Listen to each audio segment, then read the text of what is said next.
Alors, ça, c'est le travail, en fait, que je fais avec une équipe qui s'appelle WISDOM, qui veut dire, en anglais, évidemment, Millimeter Wave Interferometric Survey for Dark Object Masses. Donc, c'est un projet qui est vraiment focusé sur la recherche et sous-peser, si vous voulez, les trous noirs qu'on sait qui sont au milieu des galaxies. Mais il s'adonne qu'avec les mêmes données, ça veut dire des données à très haute résolution, à la fois angulaire et spatiale, on peut aussi étudier tout le gaz moléculaire dans les galaxies à une autre précision spatiale et donc pouvoir analyser, si vous voulez, les nuages moléculaires géants de façon résolue, spatialement. Fait que les autres, résolue? Oui. Premier test. Donc, l'équipe que vous voyez ici, c'est l'équipe que je dirige avec Timothy Davis, qui est à l'Université de Cardiff en Angleterre, qui est un peu un ancien étudiant à moi, mais qui est maintenant prof. Tous les gens que vous voyez en couleur or, jaune, sont des gens, en fait, qui sont dans l'équipe qui travaillent pour le côté des nuages moléculaires géants, tandis que ceux qui sont en blanc sont les gens qui travaillent du côté des trous noirs. Donc, l'équipe est un petit peu divisée en deux de ces temps-ci. Ce que j'aimerais faire aujourd'hui, en fait, c'est vous donner un peu une justification à savoir pourquoi est-ce que c'est intéressant de caractériser le milieu interstellaire des galaxies à haute précision spatiale toujours. Je vais vous donner quelques exemples de ce qu'on a fait et évidemment, regarder un petit peu vers le futur. Donc, comme j'ai dit, ceux qui étaient à ma présentation la semaine dernière à l'Université McGill en anglais, donc c'est certainement plus fluide, mais sur les trous noirs supermassifs, j'ai dit que je commence toujours toutes mes présentations avec la même slide. J'allais dire acétate, c'est pas quand même acétate. La même slide. Donc, évidemment, ce qu'on a ici, c'est la séquence de Hubble avec les galaxies, ça c'est le mot que j'aime pas dire en français, les galaxies de type précoce à gauche. Toutes sortes d'images qui viennent dans ma tête. Donc, les galaxies de type précoce, surtout les galaxies de type elliptique sur le côté gauche, les galaxies de type tardif à droite, surtout les galaxies spirales. Puis évidemment, on voit ici, juste si on est des physiciens, ça, c'est des images qui nous parlent. Tout de suite, on peut imaginer comment ces galaxies-là se forment, évoluent, parce qu'on voit ici qu'à gauche, les galaxies sont beaucoup plus sphéroïdales, donc c'est déjà en 3 dimensions. Tout de suite, ça nous dit qu'ils sont supportés contre la gravité de façon dynamique par la dispersion de vitesse, c'est-à-dire les mouvements aléatoires plutôt que la rotation. On voit évidemment leur couleur plutôt rouge, donc on voit qu'ils sont faits de vieilles étoiles, donc il n'y a pas vraiment de formation d'étoiles récentes. Ici à droite, on voit des galaxies qui sont des galaxies disques, donc évidemment qui sont plates, qui sont donc supportées par la rotation avec des couleurs bleues, donc beaucoup de formation d'étoiles récentes. Donc ça, c'est les grandes tendances, si on veut expliquer la formation des galaxies, qu'on doit expliquer. Puis là, déjà, il y a une conundrum, un problème, c'est qu'on voit que si dans une vision où les galaxies se forment de façon hiérarchique, c'est-à-dire que les galaxies, on voit des petits blobs qui fusionnent, qui font des gros blobs, qui fusionnent, qui font des blobs géants. À un moment donné, on appelle ça des galaxies. Les dernières galaxies à se former devraient être non seulement les plus grosses, mais aussi les plus jeunes, parce qu'ils se sont formés plus récemment. Mais on a vu ici que les galaxies les plus grosses, les galaxies elliptiques, sont aussi très rouges, donc ils n'ont pas d'étoiles jeunes. Donc ça, c'est le conundrum à expliquer. Pourquoi est-ce que les galaxies qui se sont formées le plus récemment sont formées d'étoiles qui sont les plus vieilles? Et puis, évidemment, souvent, la réponse des gens, si vous parlez à des gens qui font des simulations cosmologiques, leur réponse, c'est « Ah, il y a un tour de magie, les trous noirs supermassifs, AGN feedback, donc on a des noyaux galactifs actifs, des NGA. » Les AGN, oui, ça marche. Donc, on a des noyaux actifs qui vont à la fois expulser le matériel des galaxies et le garder chaud, donc prévenir la formation d'étoiles ou de génération d'étoiles subséquentes. Donc, ça, c'est une hypothèse qu'on sait qui est probablement prometteuse. Mais il y en a une autre, c'est-à-dire que ce qu'on sait, évidemment, c'est que ce qui contrôle tout ça, c'est l'histoire du gaz. Est-ce que le gaz forme des nouvelles étoiles? Une autre façon de voir la séquence de Hubble, c'est de diviser les galaxies juste ceux à gauche, ceux qui étaient les galaxies de type précoce, dans une séquence rouge. Ceux qui étaient à droite, les galaxies de type tardif, une séquence bleue. Donc ça, c'est masse, âge ou couleur, luminosité. Et puis là, comme je disais la semaine passée, le conundrum, en fait, c'est qu'aussi, il n'y a pas de galaxies dans ce qu'on appelle la vallée verte. C'est-à-dire que les galaxies doivent aller si on passe dans un univers hiérarchique, les galaxies vont grossir par fusionner comme ça, en allant vers la droite, hein, donc augmenter de masse. Ils doivent monter vers le haut en même temps, parce que les galaxies plus massives sont nécessairement en haut, il n'y en a pas ici.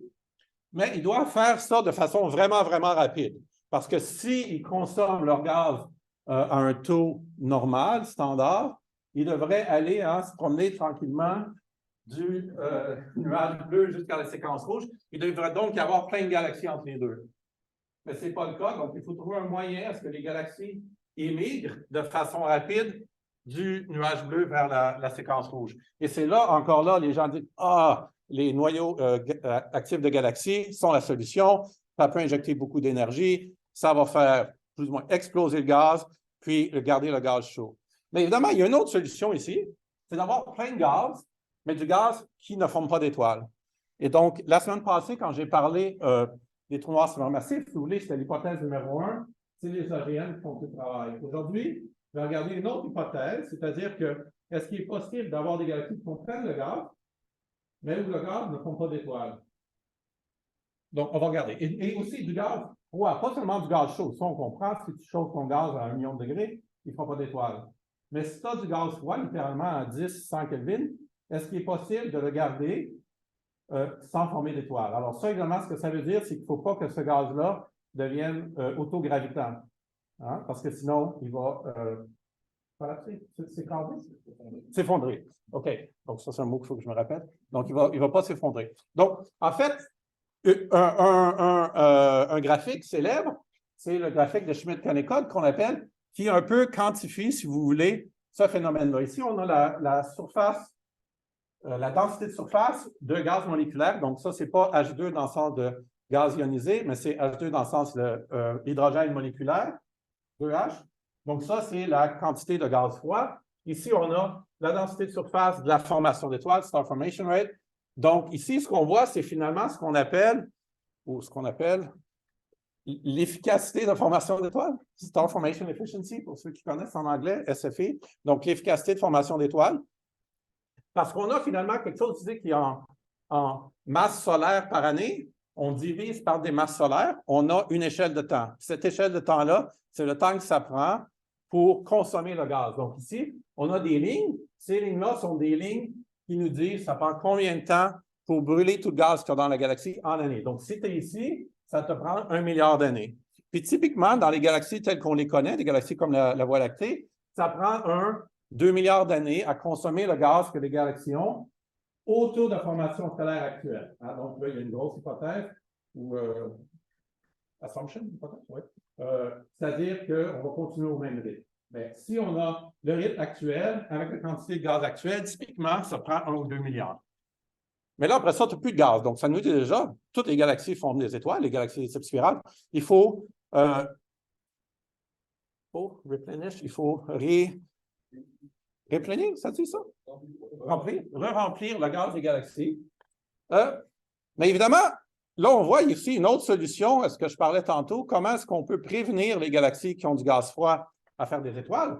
En autant qu'ils sont ici, dans la partie en bas à droite du diagramme, bien, ils vont avoir du gaz, mais ça va prendre tellement longtemps à ce que ce gaz-là se transforme en étoile qu'en fait, les galaxies vont rester rouges, ne vont pas vraiment grossir, et on a une solution à notre problème. Et là, ce que je vais vous montrer aujourd'hui, en fait, c'est qu'il y a beaucoup de galaxies, surtout dans les galaxies de type précoce, les galaxies à gauche, qui sont ceux qui posent problème, où en fait, le gaz se trouve dans cette région-là.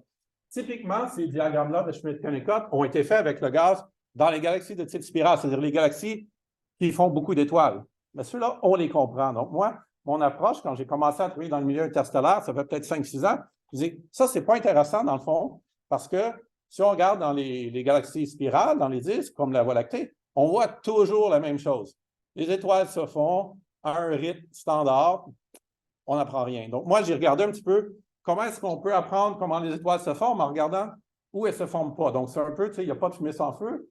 Bien, peut-être qu'il y a... C'est quoi l'analogie? Oui, il n'y a pas de... En fait, il peut y avoir du gaz sans avoir de feu. Donc, c'est ça l'analogie. J'aurais dû pratiquer ça. C'est bien d'être au Québec, par contre. La fin de semaine dernière, j'ai fait un beau feu de Canton de l'Est, sur le bord d'un lac. C'est bien. Quelque chose qui ne serait pas possible en Angleterre. évidemment. OK. Donc là, mon séminaire aujourd'hui va se concentrer sur, si on voit, si vous voulez, le cycle de la matière dans l'espace. Hein. On voit, disons, une galaxie contient du gaz dispersé. À un moment donné, notre compréhension de base de la formation d'étoiles, c'est que ce gaz-là va devenir autogravitant, va faire des noyaux. Ces noyaux-là vont devenir des étoiles. Bon, il y a des étoiles massives qui vont retourner leur matière enrichie rapidement, là, les supernovas de type 2.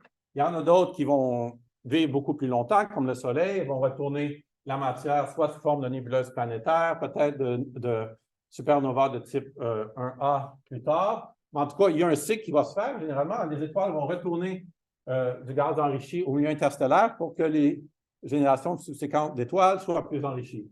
Mais moi, la phase où je vais regarder aujourd'hui, c'est cette phase-là, c'est-à-dire à savoir, est-ce que tout le gaz qui est présent dans la galaxie va vraiment devenir autogravitant, va vraiment, ultimement, se transformer en étoile? Puis évidemment, si je vous passe, parce que la réponse est non. Ce n'est pas toujours le cas. C'est ça qui est nouveau, en fait. Les gens, je crois, ne soupçonnaient pas vraiment ça avant. Donc, quand on parle de nuages moléculaires géants, je vais m'écrire ça, moi. Nuages moléculaires géants, je vais pouvoir me tourner à chaque fois, je ne me rappelle plus de l'acronyme. Donc, les NMG, habituellement, oui, c'est ça. Oh, ça fait bon, OK. Typiquement, des masses de, disons, 10 000 à 1 million de masses solaires, des grosseurs, quelques dizaines de parsecs et des dispersions de vitesse, disons, de cet ordre-là. Puis on va voir pourquoi ce chiffre-là en particulier est crucial, parce que la dispersion de vitesse, un peu comme les galaxies elliptiques tantôt, si tu es supporté contre la gravité par le mouvement aléatoire, c'est ça qui compte. C'est ça qui, soit, c'est pas assez gros, s'effondre, c'est trop gros, se disperse. Mais évidemment, quand on regarde des galaxies comme la Voie lactée, on assume finalement que tous les blobs de gaz qu'on voit sont des nuages autogravitants. On les appelle des nuages. Donc, il y a déjà toute une image, tu sais, de la vache sphérique qui nous viennent à l'idée, hein, de c'est quoi un nuage. Mais en fait, on ne le sait pas, a priori, si ces nuages-là sont vraiment autogravitants. Hein, c'est quelque chose qu'il faut établir, qu'il faut aller mesurer. Et c'est là, moi, où je rentre dans l'image, dans le picture. En tout cas, pourquoi est-ce que ça, c'est une question qu'on peut travailler de façon productive, disons maintenant, aujourd'hui, plutôt que le 20 ans, le 30 ans? La raison, évidemment, c'est que maintenant, depuis la construction du télescope allemand, on a les capacités pour analyser les nuages dans les galaxies externes, c'est-à-dire non seulement dans la Voie lactée, peut-être dans les nuages de Magellan, peut-être M31, on peut aller maintenant plus loin. On a encore la capacité de résoudre spatialement les nuages et donc de mesurer leurs propriétés internes, entre autres, s'ils sont autogravitants. Donc ça, c'est, comme j'avais parlé à McGill la semaine passée, Alma a des baselines de jusqu'à 16 km, c'est la distance entre deux télescopes. Donc ça, ici, je prends une baseline moyenne, la moitié. Ça, ça ne fait pas suer allemand, c'est facile. Ça, ce sont les transitions de base de la molécule de monoxyde de carbone, qui est la molécule qui n'est pas la plus abondante. Ça, évidemment, c'est l'hydrogène moléculaire, mais qui est la plus brillante dans les galaxies. Donc, moi, en fait, je me fous que ça soit un gaz à effet de serre. Je ne m'en fais pas avec ça. Les climate activistes, ça ne me dérange pas. C'est juste la molécule la plus brillante que je peux utiliser. Et ça, ici, on voit la résolution angulaire que cette baseline-là nous donne. Et à la distance de la masse de la Vierge, où on retrouve les premières galaxies de type précoce, la résolution spatiale correspondante. Donc, là, ce qu'il faut comparer, c'est ces distances-là avec celle-ci. Donc, avec une résolution vraiment moyenne de Halmar, on peut résoudre les nuages moléculaires à la distance de la masse de la Vierge, où on obtient les premières galaxies de type elliptique. Bon, il n'y en a pas vraiment de plus proche, il y en a peut-être une ou deux si on pourrait, mais bon, pas en grand nombre. Et puis là, je veux aussi faire remarquer que ça, avec Halmar, moi, j'en ai plein de données, là, je pourrais vous en montrer sur mon ordinateur, à des résolutions de moins que 1/10 d'arc seconde. Donc ça fait encore saluer les gens en optique, mais en millimétrique, c'est run-of-the-mill data, il n'y a pas de problème. Donc, c'est pour vous rendre un petit peu jaloux là, que je dis ça. C'est mon moment de showing off aujourd'hui. Donc, on travaille depuis plusieurs années avec des données à ces résolutions-là. Puis évidemment, si on fait very long baseline interferometry, comme le EHT, Event Horizon Telescope, là, on réduit ça encore de beaucoup, mais seulement dans le continu, pas avec les lignes. Donc, un petit peu de dynamique. Moi, je suis un dynamicien. J'espère que tout le monde se rappelle encore F égale ma. Vous pensez tous que c'est la loi de Newton. Nous, à Oxford, on sait que c'est... En fait, la prochaine ligne, la loi de Newton, à Oxford, on sait que c'est Robert Hooke, en fait, d'Oxford, qui a découvert ça, qui a écrit une lettre qui existe à Newton disant « Hey, Isaac, je pense que la loi de la gravité, ça va 1 sur R2. » Isaac lui répond « C'est de la merde, Robert, oublie ça, c'est dans le champ. » Et plus tard, l'a publié sous son nom. Donc, la loi de Hooke, ici, j'ai même... Bon, donc ça, évidemment, ce que ça nous dit, c'est que la gravité est compensée par la force centrifuge du gaz qui est en circulation. Mais si on n'est pas supporté par la rotation, mais par le mouvement aléatoire, on a essentiellement la même équation où on remplace la vitesse de rotation par la dispersion de vitesse. Bon, il va y avoir ici un nombre d'ordre 1 qui est vraiment compliqué à calculer, qui dépend de la forme du nuage, qui dépend de la dispersion de vitesse dans chacune des directions, blablabla. Mais grosso modo, c'est la même chose. Et ça, évidemment, ça définit ce qu'on appelle un plan fondamental. Hein. Il y a le plan fondamental des galaxies elliptiques. On a toujours 3 quantités. La masse, typiquement, on mesure la luminosité. Donc, typiquement, c'est ce qu'on reporte sur un diagramme. La dispersion de vitesse et une mesure de grosseur. Donc, c'est les 3 chiffres qui comptent. Et les gens ont mesuré ça dans la Voie lactée depuis toujours. On appelle ça les lois de Larson. A priori, les gens pensaient que ces lois-là étaient universelles, c'est-à-dire que les nuages obéissaient une loi de puissance. Donc, ce plan fondamental-là, c'était une loi de puissance, luminosité ou masse, dispersion de vitesse, grosseur. On peut le regarder en 3D si vous voulez. Mais grosso modo, on disait que les lois de Larson étaient universelles. Donc ça, quand vous entendez ça comme étudiant, il doit y avoir des alarmes qui sonnent. Ça veut toujours dire qu'en fait, ils n'ont jamais vérifié que c'est la même chose nulle part ailleurs. Hein? On assume que c'est universel parce qu'on ne sait pas mieux. Et là, ce qu'on voit déjà, c'est qu'ici, en fait, il y a déjà, ce que vous ne voyez pas, c'est que les différentes couleurs sont différentes galaxies dans le groupe local. Et déjà, quand on s'est mis à pouvoir de sonder les galaxies proches, on a vu qu'il y avait des déviations de ces relations-là. Donc, ils n'étaient pas tout à fait universels. Et donc, moi, ce que je vais faire aujourd'hui, c'est étendre ça à des domaines totalement nouveaux, c'est-à-dire des domaines dans les galaxies elliptiques où la densité d'étoiles est beaucoup plus grosse, le champ de radiation interstellaire est différent, où la gravité aussi, par exemple, le cisaillement qui est causé par la rotation des galaxies est beaucoup plus fort, et aussi les effets de marée. Puis on va voir l'effet sur les nuages moléculaires. Donc, le projet s'appelle WISDOM, comme j'avais dit. Ici, on voit une mosaïque de quelques-unes de nos galaxies. J'aime toujours ça montrer ça, en particulier celle-ci. Ça, c'est la galaxie NGC 323, qui est une radiogalaxie géante avec des gros jets qui partent, mais qui ressemble beaucoup au disque protoplanétaire HL-Tau, la fameuse press release de Allemand. Donc, en fait, on voit des disques qui sont souvent très similaires à ce que les gens voient autour de planètes en formation. Et là, déjà, un indice qu'il y a quelque chose d'intéressant qui se passe. Ici, on reporte sur une graphique 2 quantités vraiment faciles à mesurer. Ici, ce qu'on appelle le Gini, le coefficient de Gini, c'est un coefficient qui mesure le degré de continuité ou de contiguïté du gaz. C'est-à-dire, est-ce que le gaz est uniforme ou est-ce qu'il est vraiment globé? Okay? Ici, la concentration, donc c'est masse solaire par kiloparsec. Donc ça, ici, on a du côté droit les galaxies de type précoce, du côté gauche les galaxies de type tardif. Puis on voit clairement une séquence ici où, sur des échelles assez larges, le gaz moléculaire varie. Donc, varie en fonction, finalement, du potentiel gravitationnel dans lequel le gaz se trouve. Hein? Donc, ce n'est pas vrai que ces nuages-là, que le gaz moléculaire ignore l'environnement où il se trouve. Quand on dit un nuage est autogravitant, ce que ça veut dire, c'est qu'il se fout de ce qu'il y a autour de lui. Hein? C'est seulement sa propre gravité qui compte. Mais tout de suite, là, on voit que ce n'est pas le cas. Parce que, vraiment, juste visuellement, les disques, clairement, savent dans quel type de potentiel ils habitent. Ici, des potentiels qui sont vraiment profonds et à pic. Ici, des potentiels qui sont moins profonds et plus à plat. Hein? Donc, moins à pic. Donc, ça, très intéressant tout de suite, visuellement, c'est clair qu'il y a quelque chose qui se passe. Là, on peut regarder encore ce que j'appelais les lois de Larson. Par exemple, ici, grosseur versus dispersion de vitesse, puis ici, une autre combinaison. Ce qu'on voit ici, c'est un paquet de galaxies où les nuages se trouvent. Là, on a rajouté quelques galaxies de type précoce, mais ici, les couleurs sont plus ou moins aléatoires. Alors, ce que je vais faire, là, je vais colorer ces régions-là en fonction du type de la galaxie, donc en fonction de où tu es sur la séquence de Hubble, donc de tardif à précoce. Et là, on voit tout de suite que, comme peut-être qu'on a pu se douter, les types tardifs sont les couleurs pâles, les types tardifs suivent cette ligne noire-là qui est la relation dans la Voie lactée. Donc, ce que les gens appelaient les relations universelles, les lois de Larson, sont ici. Et en fait, oui, la Voie lactée, les nuages de Magellan suivent ça.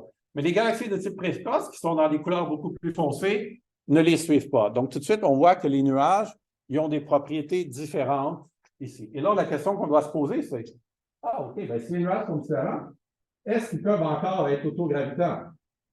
Ou est-ce qu'en fait, ce n'est pas des nuages du tout, c'est des blocs de gaz qui vont se disperser sur des échelles de temps à satellite. Tu prends une photo aujourd'hui, tu as un bloc, tu dis, oh, il y a un nuage, tu regardes demain, oh, le bloc est parti. Hein? Comme si nous, on regarde les nuages dans le ciel, on pourrait identifier des choses qu'on appelle des nuages, mais si on regarde 5 minutes plus tard, ça va tout changer. Hein? En fait, quand je cherche des étudiants pour travailler là-dessus, ils me disent, c'est quoi le problème? Je dis, regarde dehors, là, puis dis-moi combien il y a de nuages. Parce que déjà, compter les nuages, c'est pas facile. Hein? Parce que il y en a à toutes les échelles. Hein? C'est un peu fractal, dans le fond. Hein? Donc, en soi, c'est un problème intéressant. C'est un problème qui nous cause aussi problème. C'est un problème qui est problématique. C'est identifier les nuages déjà pour pouvoir mesurer leurs propriétés. En tout cas, donc ça, c'est un peu le background. Est-ce qu'il y a des questions? Est-ce que ça fait du sens comme problématique, comme rationnel? Pourquoi on veut faire ça? Oui? OK. Donc là, je vais vous montrer quelques résultats. Ça, c'est la première galaxie où on a dit, bon, là, clairement, on voit des blocs, des nuages. On va utiliser. Donc ça, c'est une galaxie lenticulaire, donc un peu à mi-chemin entre les tardifs et les précoces. C'est ce qu'on appelle les types intermédiaires ou de transition.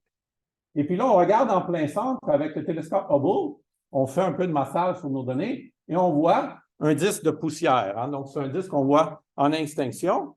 Puis quand on voit ça, nous, on sort le champagne parce que là, il y a de la poussière et donc du nuage moléculaire. Les deux sont toujours associés. Ça tourne en rond. On va probablement pouvoir mesurer un trou noir supermassif dans cette galaxie-là. Ici, c'est un peu difficile parce que ça donne qu'il y a un gros trou en plein milieu. Ce n'est pas idéal pour mesurer des trous noirs, mais pour les nuages moléculaires géants, ça ne cause pas de problème. Donc, ce que je disais tantôt, les mêmes données qu'on utilise pour mesurer les trous noirs, on peut les utiliser pour mesurer les nuages moléculaires géants, parce que ici, chaque blob que vous voyez, c'est en fait un nuage résolu spatialement. Ici, la résolution spatiale est 12 parsecs pour une galaxie qui est dans la mode de la Vierge. Ce qui est intéressant ici, c'est que quand on mesure leurs propriétés, on s'aperçoit qu'ils ont des très grandes dispersions de vitesse. Typiquement, c'est quelques-uns. Là, on a qui vont jusqu'à 10 km par seconde. 5, déjà, c'est beaucoup plus. Dans la Voie lactée, c'est comme 1, peut-être 2.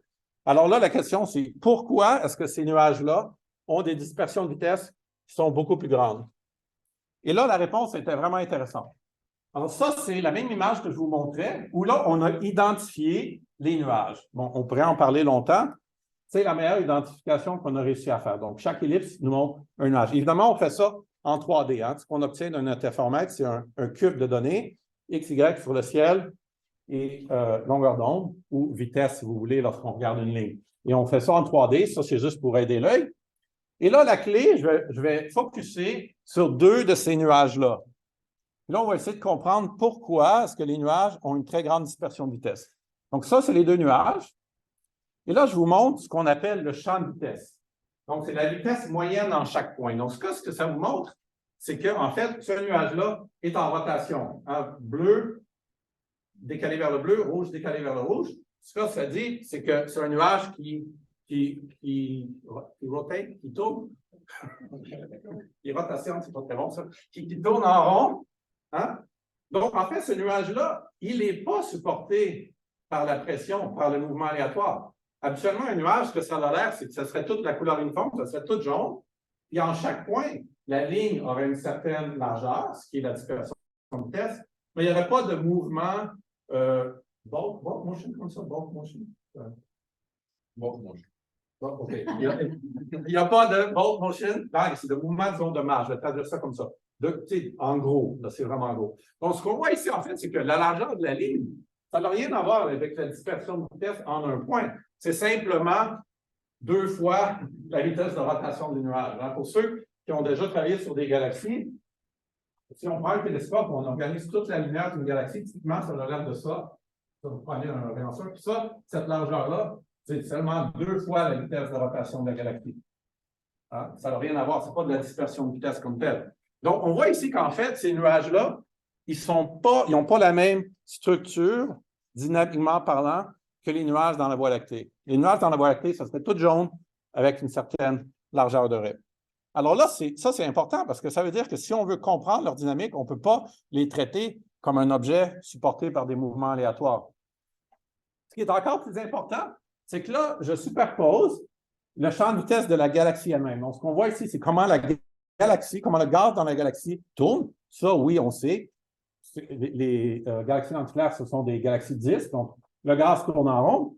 Mais ce qui est important, c'est que je superpose la projection des moments angulaires des nuages individuels. Donc là, ici, si vous vous souvenez, la règle à main droite, hein, première année, cours de mécanique, rouge, bleu, ça fait ça.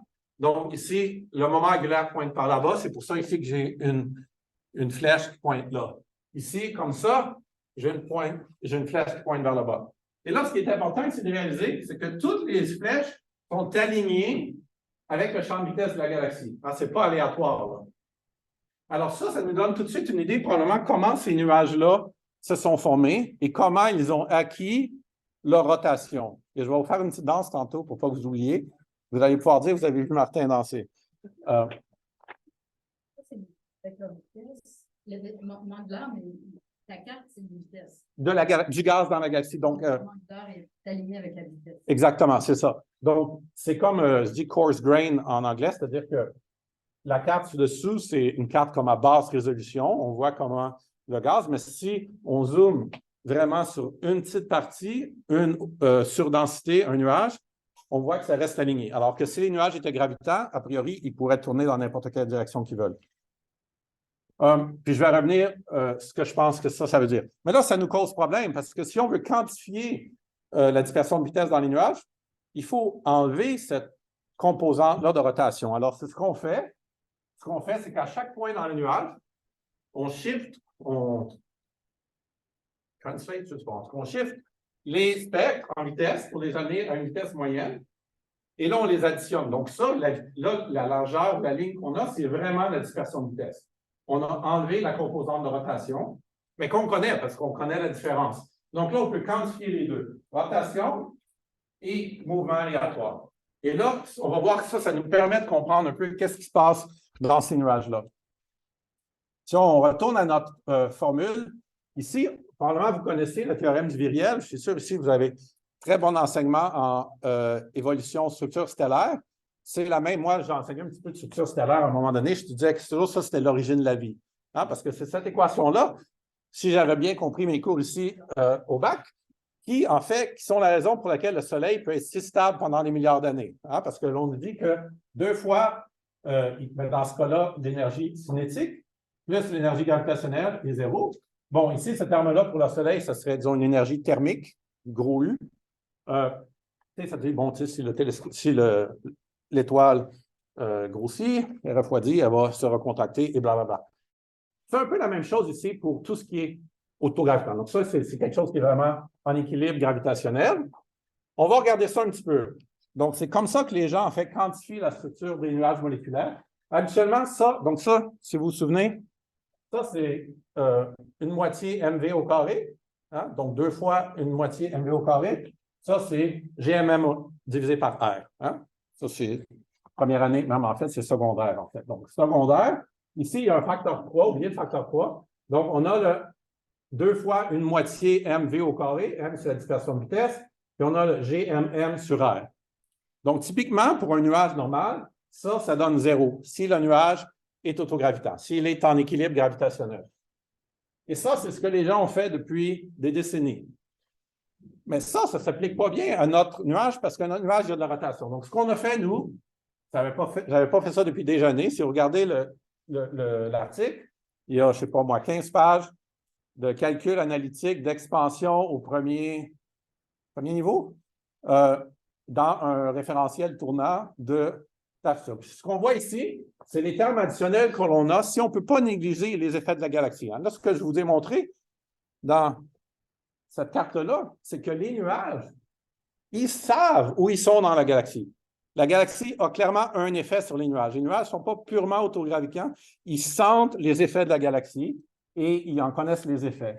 Donc, ici, ce qu'on a, c'est la dispersion de vitesse qui est générée dans la direction verticale, Z, dans la direction radiale et dans la direction transversale, qui est azimutale, si vous voulez. Et puis ça, c'est ce qu'on mesure. Ça, il y a plein de variables, je ne veux pas aller là-dedans trop. Ça, c'est le mouvement dans la direction Z avec une échelle de hauteur en Z. Ça, ici, c'est un terme qui est les forces de marée, T pour tides, donc les tides, les effets de marée. On peut calculer ça si on a la courbe de rotation. Et ça, c'est seulement V divisé par R. Donc ça, en fait, c'est le terme centrifuge et Coriolis. Donc, c'est la combinaison des... Donc là, ici, on a les effets de marée et la force centrifuge et Coriolis. Donc là, on a un nouveau formalisme pour pouvoir expliquer ce qu'on voit. Le problème, c'est que c'est absolument inutile en pratique parce que ça, je ne les connais pas, ces trois termes-là. Donc, oui, j'ai un beau formalisme, mais je ne peux pas l'utiliser.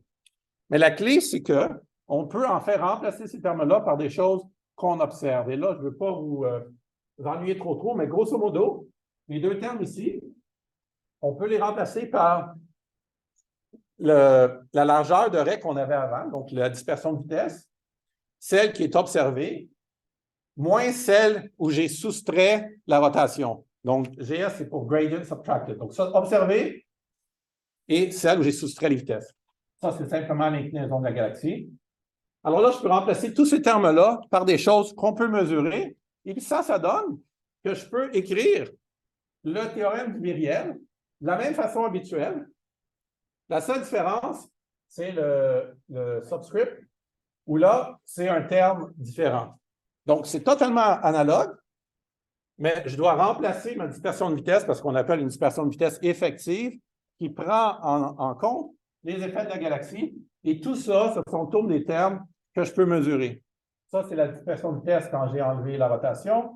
La dispersion de vitesse avec la rotation, sans rotation, l'inclinaison de la galaxie. Ça, l'effet de marée et l'effet de Coriolis, que je connais parce que j'ai le champ de vitesse de la galaxie. Donc, tout ce qu'on a besoin, c'est la courbe de rotation et on peut calculer ces termes-là. Donc là, c'est toutes des choses que je peux calculer. Alors, je peux reposer la question, est-ce que ces nuages-là sont autogravitants? Ou peut-être autogravitants, ce n'est pas le bon mot. Gravitants, point. Lorsqu'on prend en compte les effets de la galaxie dans laquelle ils sont situés. Puis là, la façon dont les gens qui étudient les nuages moléculaires géants, ils quantifient ça par un terme, on l'appelle alpha, en tout cas, c'est le paramètre du viriel qu'on appelle, qui est le rapport d'une masse dynamique et de la masse observée. La masse dynamique, c'est simplement sigma square R, dispersion carrée R. La masse de gaz, c'est ce que j'observe. Puis, si vous regardez ici avec la mathématique très compliquée, c'est que ça, en fait, c'est simplement comparer les deux termes du théorème du viriel. On dit, est-ce que le terme de cinématique domine? Si c'est le cas, ma dispersion de vitesse, elle est trop grande. Le nuage ne peut pas se tenir ensemble, ne peut pas empêcher de se disperser. Donc là, le nuage ne va pas durer longtemps, il va se disperser. Si le terme de potentiel gravitationnel domine, eh bien là, le nuage va s'effondrer. Hein? Donc, si tu es en équilibre, ce rapport-là, c'est 1. Donc, on compare à 1. Hein? Toutes les nombres importants en physique sont toujours sans dimension d'ordre 1. Alors, c'est exactement l'idée ici. On mesure le paramètre viriel alpha et on a comparé à 1. C'est plus grand que 1. Les nuages ne sont probablement pas gravitants, ils vont se disperser. Si c'est beaucoup plus petit que 1, ils vont probablement s'effondrer. Alors là, je rapporte ici les deux, si tu veux, le numérateur et le dénominateur. La courbe ici, c'est la courbe 1, l'autre, c'est la courbe 2. Toutes mes mesures sont beaucoup plus élevées, avec une moyenne de 4 dans cette galaxie. Alors, ce que ça nous dit, c'est que ces nuages-là, ce n'est pas des vases sphériques, ce n'est même pas des nuages, c'est des blocs de gaz qui sont... Combien? Donc, ils ne vont pas vivre longtemps. Hein? Donc, si je regarde l'image dans le ciel, 5 minutes après, les nuages ont l'air différents. Tout bad. Mais ça, ce que je ne vous ai pas dit, c'est en utilisant la mesure de dispersion de vitesse brute, celle où je n'ai pas fait de correction. Alors, ce n'est pas surprenant que là, j'ai l'impression que les nuages vont se disperser parce que la dispersion de vitesse est beaucoup plus grande que la réalité. Hein? C'était l'effet de rotation. Alors, ce que je vais faire, c'est que je vais corriger ces mesures-là pour enlever la rotation. On va regarder simplement la composante aléatoire, la vraie dispersion de vitesse. Alors là, le graphique va changer. Et là, wow, soudainement, tous les nuages sont autour d'un paramètre de viriel de 1, un rapport de 1. Alors là, la conclusion qu'on en dérive est totalement différente. Là, on dit, tous les nuages sont autogravitants, ils vont vivre pour toujours, ils sont éternels. Hein? Ils vont ni se disperser, ni s'effondrer, ils sont corrects. Sauf que ce n'est pas encore la vraie réponse, parce que là, je considère seulement la dispersion de vitesse, et j'ignore le fait qu'ils sont en rotation. Puis si je suis capable de me tenir ensemble seulement avec la gravité et ma dispersion de vitesse, si je commence à tourner vite, bien là, tout va fly. Hein? Ça va tout sortir de partout. Donc là, en fait, il faut que j'utilise la nouvelle mesure de dispersion de vitesse effective, si vous voulez, que j'ai dérivée. Et si je fais ça, là, j'obtiens la bonne caractérisation de mes nuages. Et là, c'est un peu dommage, mais là, on obtient une valeur d'à peu près 2. Et 2, c'est juste à la limite où ces nuages-là sont gravitants. En anglais, je dis toujours, tu sais, they hold by the skin of their teeth. Tu sais, la peau sur les dents, c'est pas épais. Donc, ça se tient ensemble, mais vraiment tout juste. Et en fait, ça, c'est intéressant parce qu'il y a plein d'autres indications. Une fois qu'on a trouvé ce résultat-là, on commençait à se gratter la tête. Puis il y a plein d'autres indications qu'en fait, on aurait dû savoir tout le long que c'était le cas. En fait, les nuages, par exemple, ils ont toujours la grosseur de ce qu'on appelle leur rayon de marée, tidal radius, le rayon de marée. Donc, ces nuages-là sont exactement la plus grosse grosseur qui pourrait être sans être détruits par les effets de marée. Donc, ça fait du sens qu'ils sont juste à la limite de pouvoir se tenir ensemble. Et en fait, même, on peut regarder leur forme, hein, parce qu'on peut voir s'ils sont allongés. Et en fait, ça donne, plus encore de calcul analytique, une grande formule que je pourrais vous montrer si ça vous intéresse à la fin, qui explique en fait que les nuages, on peut expliquer leur forme. À savoir, si tu es une grosseur d'à peu près la grosseur de ton rayon de marée, tu devrais être allongé dans une certaine direction, dans la direction radiale, hein, parce que les forces de marée sont dans la direction radiale, et c'est ça qu'on voit. Donc, en fait, ça se tient tout ensemble un petit peu, toutes les différentes indications qu'on trouve. Mais là, la différence, c'est qu'on a un formalisme qui nous permet de comprendre la dynamique ou l'équilibre des nuages, pas seulement de façon individuelle, en ignorant l'environnement dans lequel ils vivent, mais là, on peut amener dans nos calculs, dans nos compréhensions, l'effet de la galaxie. Et c'est sûr que si tu as un nuage dans la Voie lactée, près du Soleil, tu t'en fous un petit peu de la Voie lactée, le bulbe, le noyau, c'est vraiment loin.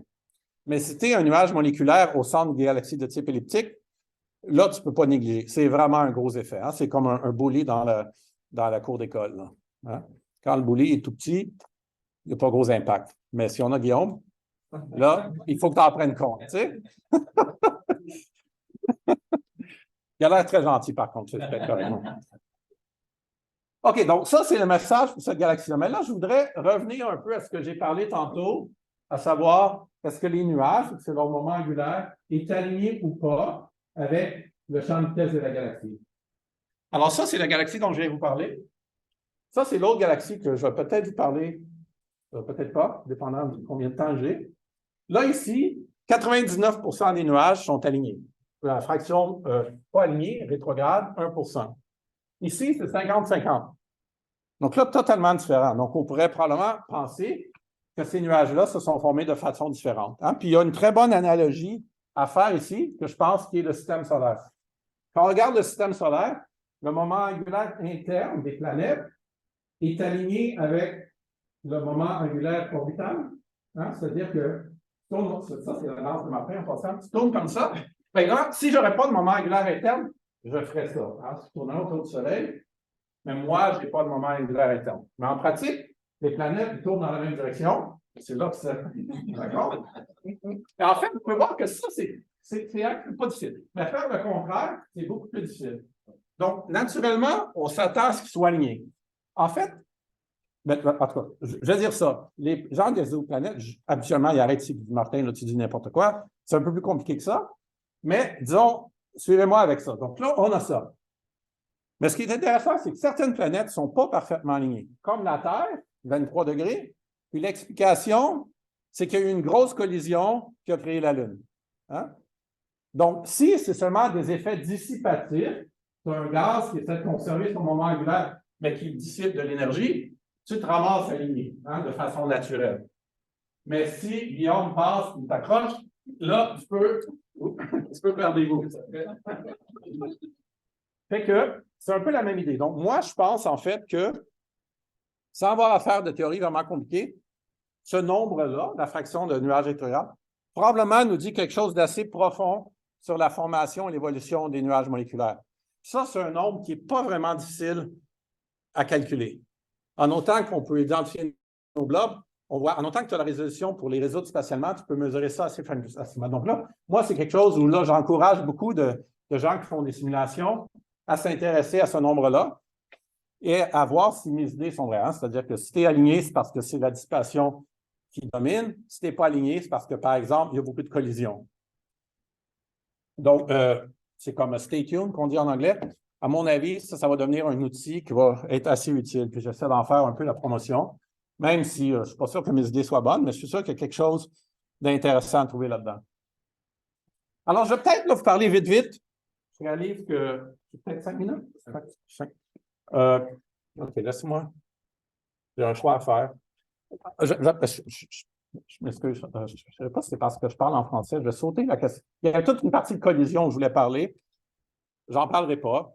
On a un modèle aussi qui explique les propriétés des nuages moléculaires quand ils sont dominés par des collisions. C'est vraiment un modèle back of the envelope, là, pas difficile, mais en fait, ce qui est bien, c'est que ça reproduit non seulement les données dans plusieurs galaxies, mais aussi les données de galaxies à haut redshift, où on sait qu'ils sont beaucoup plus turbulentes et affectées par des mouvements violents. Donc ça, c'est vraiment prometteur.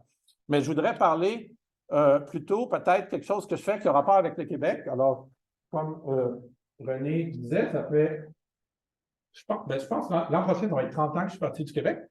Puis jusqu'à 3-4 ans, je n'avais jamais travaillé avec des astronomes vraiment ici. On parlait tout ça, mais je n'avais jamais travaillé. Mais là, depuis la construction d'un instrument CITEL par les gens de l'Université Laval, j'ai commencé à engager, puis là, je travaille avec plusieurs personnes ici à McGill, à Laval. Donc, c'est le fun.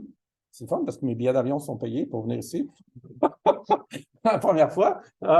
Donc là, je veux parler un petit peu de ça, c'est-à-dire les efforts. Parce que si vous vous rappelez aussi au début, j'ai parlé, ce qu'il faut comprendre, c'est la formation d'étoiles. Est-ce que l'étoile se forme ou pas? Mais j'ai rien dit là-dessus. Là.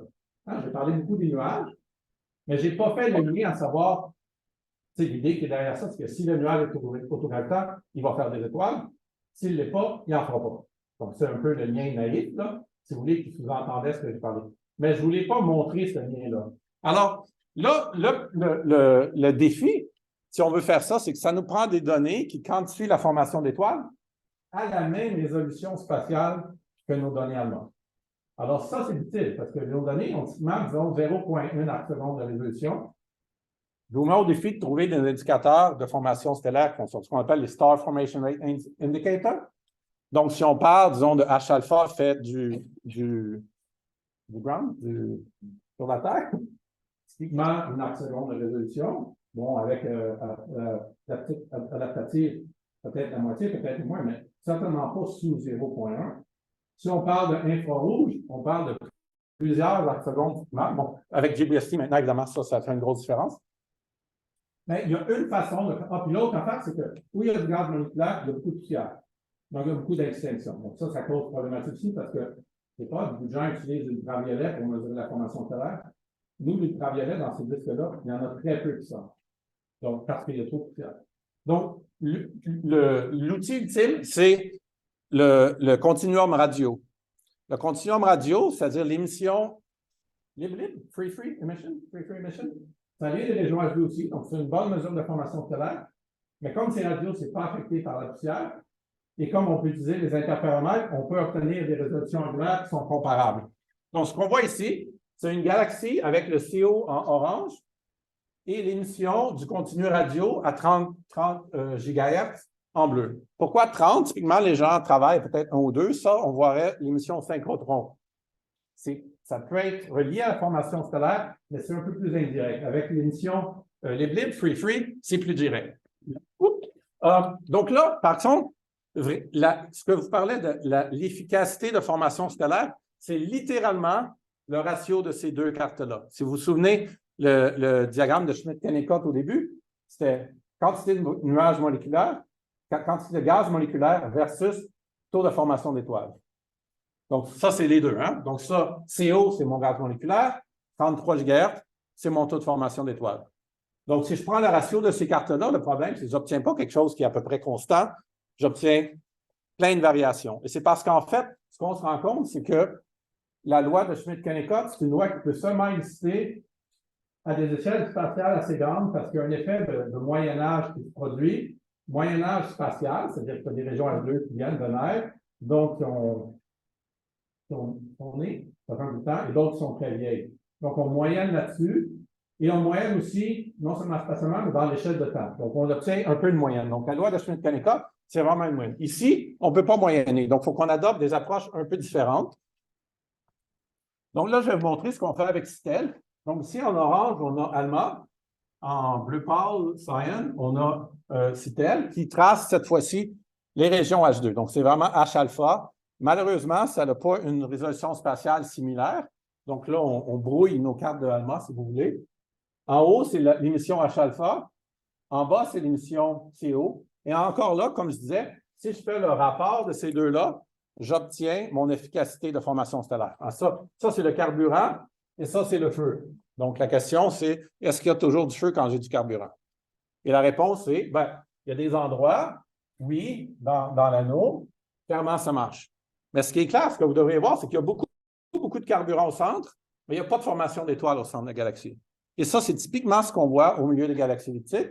Au milieu de la Voie lactée, en passant, dans la Voie lactée, il y a une région qu'on appelle Central Molecular Zone, la zone moléculaire centrale, où il y a beaucoup de gaz moléculaire et essentiellement pas de formation d'étoiles. Donc, ça a toujours été un peu un mystère. Et là, il y a des analogies à faire avec des galaxies externes.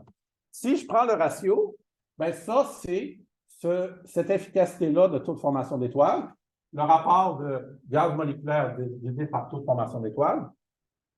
La loi de Schmidt-Kennicott me dit que la couleur devrait toujours être à peu près ce qui est au milieu ici, mauve. Mais en fait, on voit des grosses variations. Et en particulier au centre, où tu es vraiment dans le pic, dans le plus profond de ton potentiel gravitationnel, c'est extrêmement bas. Donc là, ça prendrait plus que 10 milliards d'années à tourner ton gaz en étoile. Donc essentiellement, ton gaz, il est là à vitam aeternam. Donc ça résout le problème qu'on avait au début. Les galaxies elliptiques sont rouges, pas nécessairement parce qu'on a évacué tout le gaz, mais aussi, en fait, c'est plein. Enfin, on a des cartes, hein, c'est une carte de gaz moléculaire. Il y en a, c'est juste que ce gaz-là ne forme pas d'étoiles. Donc, c'est une autre façon de les garder rouges. Mais là aussi, ça cause problème parce que ces variations-là, en fait, ne sont pas particulièrement intéressantes. Il y a une autre façon qui a été développée par des gens à Heidelberg. On appelle ça le principe d'incertitude. Je ne vais pas discuter de ça trop tôt, mais ce qu'on fait, c'est qu'on regarde les pics d'émission dans les deux et on les relie de façon statistique. Puis là, ce qu'on peut voir, c'est combien de temps le gaz va passer dans une phase qui est purement moléculaire, combien de temps tu vas passer dans une phase moléculaire et ionisée, et combien de temps tu vas passer seulement ionisé. Donc là, ça nous donne un peu les échelles de temps dans chacune de ces étapes-là. Donc, si on a des données à grande résolution, ce moyen âge-là ne se fait pas, fait qu'on on adapte des approches un peu plus statistiques pour inférer ces quantités-là. Donc, ça, c'est ce que je fais avec les gens. L'instrument Citel a été construit à l'Université Laval. Il y a des gens ici, je parlais ce matin avec Carter Ria, un étudiant de Julie, qui travaille beaucoup sur la réduction de données. L'étudiante qui travaille là-dessus, Anna Lou, c'est une étudiante au doctorat à l'Université McGill. Donc, j'étais là la semaine passée. Donc là, vraiment, Citel, ça nous permet de travailler sur des champs énormes. Hein. La clé ici, c'est qu'un champ typiquement de spectrographe intégral de champ, ça a une grosseur gros comme ça. Citel nous donne plus que 100 fois le champ du spectrographe intégral de champ, qui est généralement considéré le meilleur au monde, Muse sur le VLT. Ça a un champ de 1 minute, 1 arc minute par 1 arc minute. Citel nous donne 11 par 11. Donc, c'est 2 ordres de magnitude mieux. Donc, c'est pour ça qu'on adopte ça. Donc, je saute ça ici et je mets mes conclusions. Donc, La conclusion, c'est que, ALMA, c'est un instrument absolument incroyable. Ça fait 10 ans qu'il est là. J'espère que les gens l'ont réalisé. Mais ça nous permet vraiment de faire un paquet de choses qu'on a vraiment, on ne pouvait même pas imaginer avant étudier dans une telle quantité de détails les nuages moléculaires dans les galaxies actuelles, c'est-à-dire en dehors du groupe local. Là, on peut faire ça de façon triviale. J'espère que je vous ai démontré que dans les grosses galaxies, l'impact de la galaxie sur les nuages, les impacts sont importants. Donc, ces nuages-là ne sont pas vraiment autogravitants.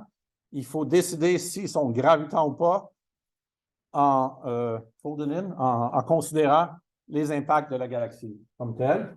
Je ne vous en ai pas parlé, les collisions de nuages potentiellement importants. Peut-être aussi un petit diagnostic vraiment simple de l'évolution des nuages qui nous permettrait peut-être en fait de ne pas avoir de calculs compliqués à faire. Tu regardes contre la fraction rétrograde ou pas, tu as ta réponse. Donc, je crois que ça l'augure vraiment bien pour le futur. Là, on a pas mal de galaxies qu'on a observées, puis on va de la phase, si on veut, de prototype, de pilot study à la phase industrielle. Là, il faut faire beaucoup de galaxies, puis voir vraiment c'est quoi les quantités, combien il y a de galaxies aussi importantes ou pas, ces effets-là, et tout ça. On va avec eux. Merci.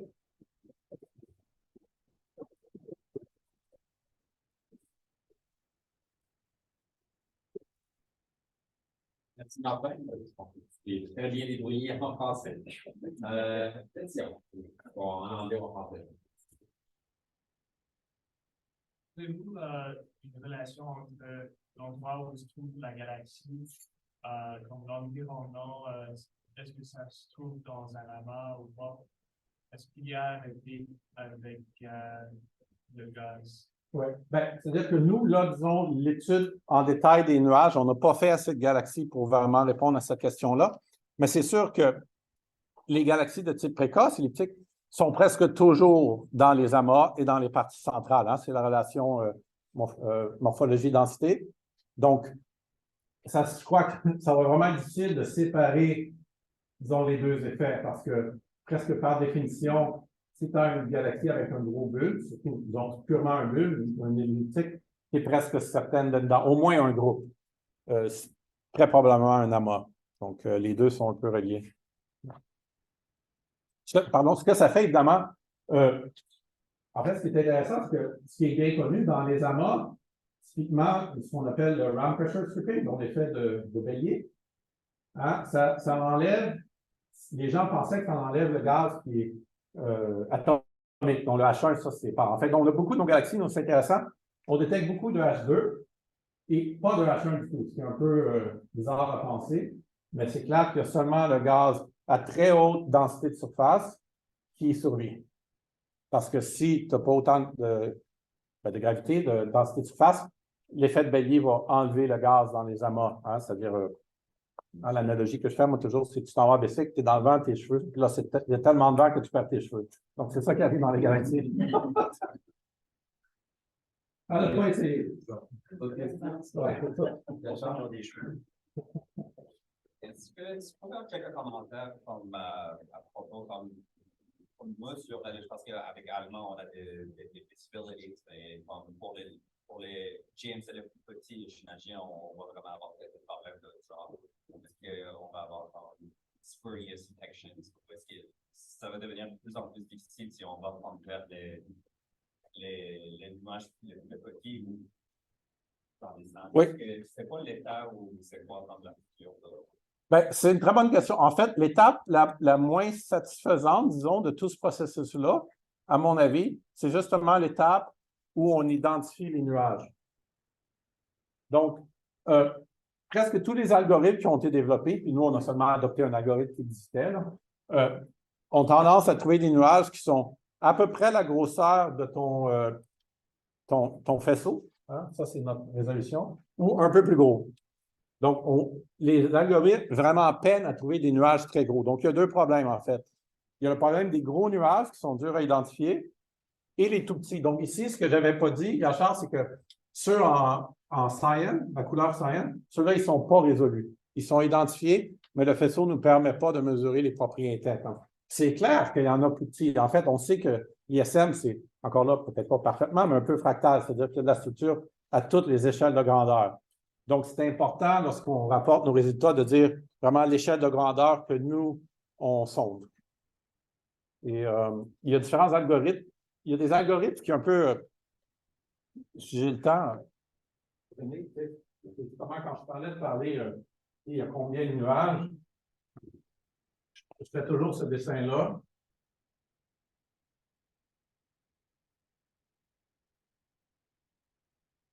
On va y avoir, il y a combien de nuages? Alors, il y a des gens qui diraient 9, il y en a des qui diraient 3, il y en a d'autres qui diraient 1, tu pourrais dire 13. Donc, c'est un peu, il y a des algorithmes qui calculent, j'utilise le gaz seulement une fois. Donc, si tu prends ici ton gaz, tu ne peux pas le réutiliser. Donc, tu ne peux pas trouver ce nuage-là. Alors, il y en a d'autres qui sont des tree algorithms, où là, tu peux calculer plusieurs fois. C'est-à-dire, tu trouves ces trois-là, tu trouves celui-là et tu trouves le gros. Donc, On doit arrêter parce que tu vas devoir donner des cours après. Alors, merci.